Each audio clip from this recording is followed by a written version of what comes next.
Ladies and gentlemen, today is June 25, 2024, and the Gen Zs of Kenya, they are demanding for their voice to be heard. Today was a total shutdown in Kenya over massive protests, nationwide protests, without a single voice from any political party. It's the voice of Kenyans, the voice of the youth of Kenya, the YOK youth of Kenya, the Gen Zs, as they are properly known. Now, it is against the controversial bill. It's called the Finance Bill 2024 to 2025, where the government is looking to raise over 4 trillion shillings 4 trillion shilling between this physical financial year of 2024 all the way to 2025, June 1st. And 1 trillion of that 4 trillion shilling is budgeted for corruption. And this is why the users are starting out to speak.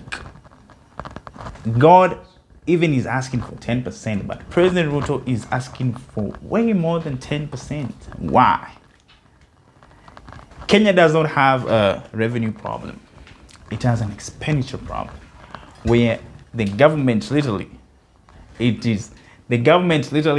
project how much money they want to spend, how much money they want to use out of taxpayer money without knowing first where this money is coming from. It is said by the Central Bank of Kenya, the CBK, that Kenya has 10 trillion shilling worth of loans, and 52% of that 10 trillion shillings is external debt for the likes of IMF, World Bank, Eurobond, in China. It is estimated that we owe IMF and the World Bank combined 5.3 trillion shillings, and the Eurobond, it is estimated to be worth 1.1 trillion shilling, and the China less than a trillion, probably 938 billion shillings. And now the external debt, where we raise through treasury bills and treasury bond, or selling infrastructure bills and infrastructure bond, it is estimated to be 5.1 trillion shillings. Now the main question is this: people pay taxes, and people have no absolute problem to pay tax, but they're asking the government one question: where is the money from the taxes? How is it being used? People are complaining of bad roads. People are complaining about poor infrastructure. People are complaining food crisis is way too high. People are complaining that the docs are on strike. No medicine in the hospital. Guys, no roads. Guys have high rise that doesn't meet the NEMA, National Environment Management Authority. That doesn't meet the requirement of it. And guys are all over the protest with one voice in mind: Ruto must go.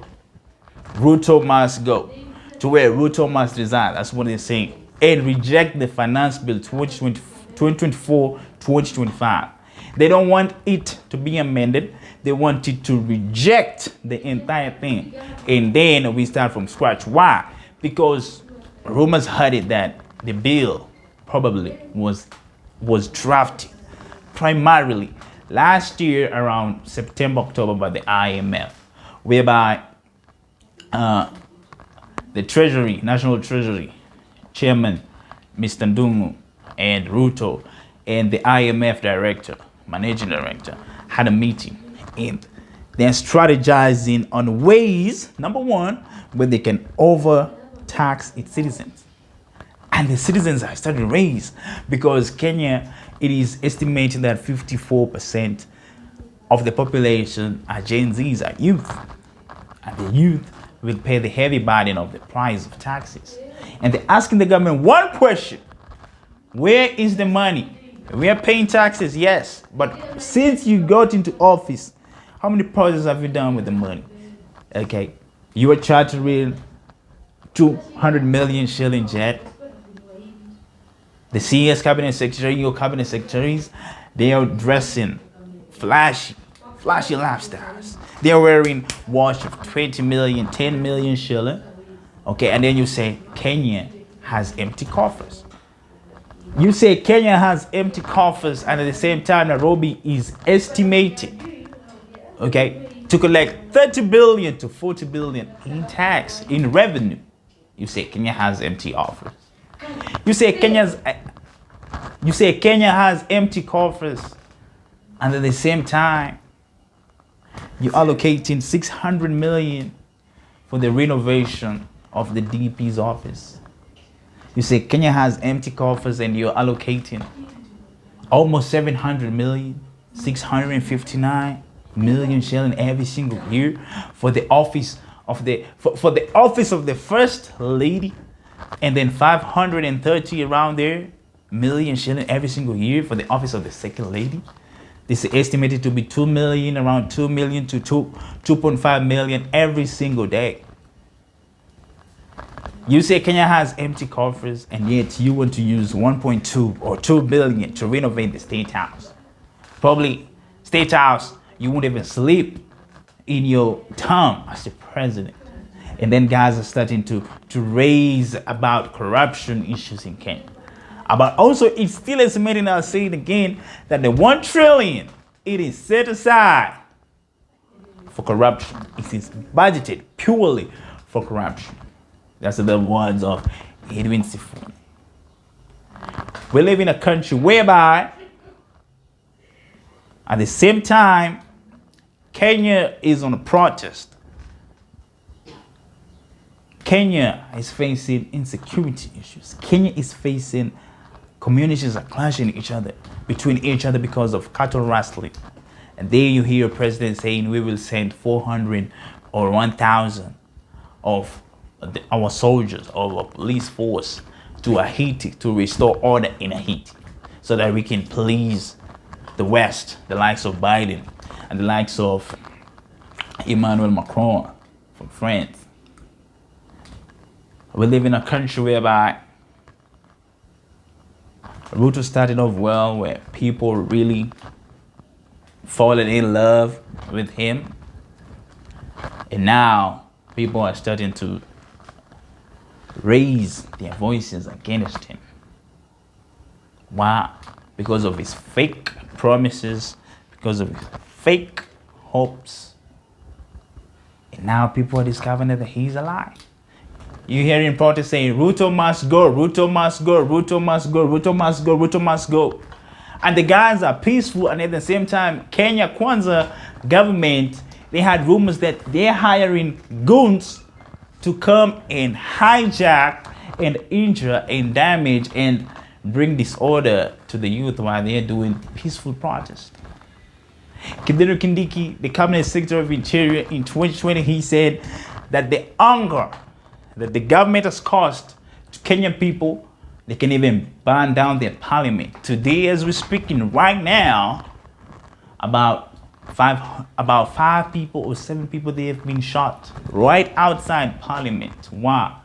Because they have the right to picket and the right to demonstrate and protest against the controversial bill, against the punitive taxes that the leading government of Kenya want to impose. The key word, impose.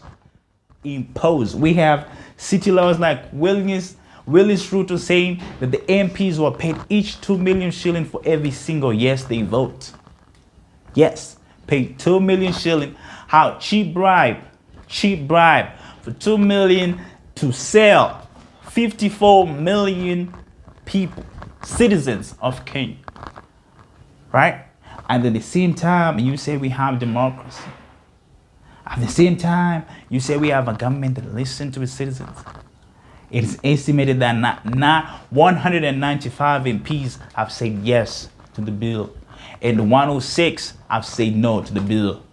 At the same time, the voice of Kenya are clear. They don't want to amend to the bill. They want to reject the entire bill. The churches start to speaking up against the punitive taxes and becoming their voice and starting to hurt. And at the same time, I'm asking one question. What if the bill on one of the clouds, it heard, let's now start to tax all churches.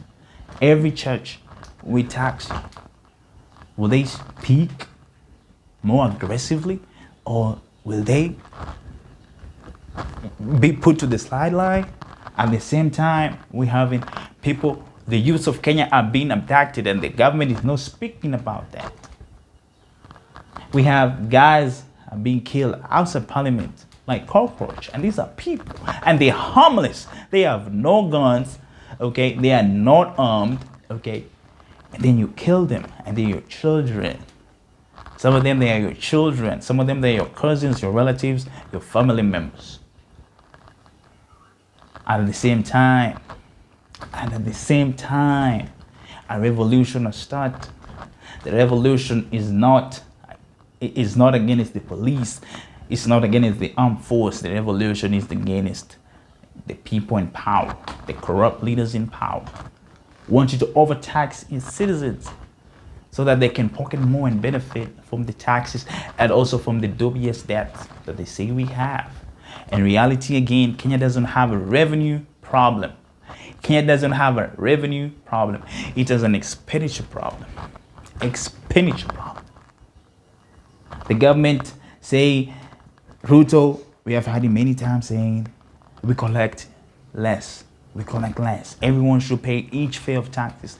But in reality, Kenya collects more. It's being pocketed by the rest. We have MPs earning less than $1 million.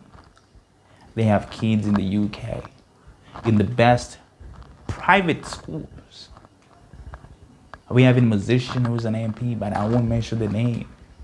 He was bragging about he's wealthier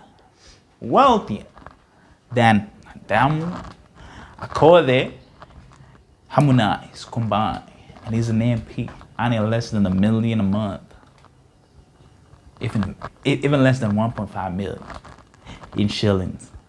And yet you say you have the right to brag about that.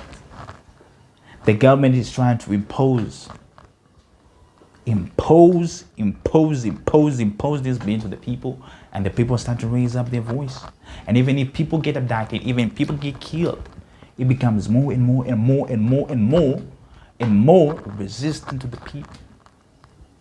It becomes more resistant to the people. The IMF, they're saying, overtax your citizens, remove subsidies from fuel, from bread, from essential needs, essential basic products and services. The IMF is telling Kenya, hey, listen, you want to loan from us? Yes, we have the least loans as compared to China or as compared to Russia. But the conditions are tough. China and Russia, they have the highest rates African countries can pay when they're asking for loan. But the IMF and World Bank has the smallest interest rate. But the conditions for them are very expensive. Number one, overtax your citizens. Number two, rationalize all the government corporations. Meaning what? Now start listing your government corporations in the stock market.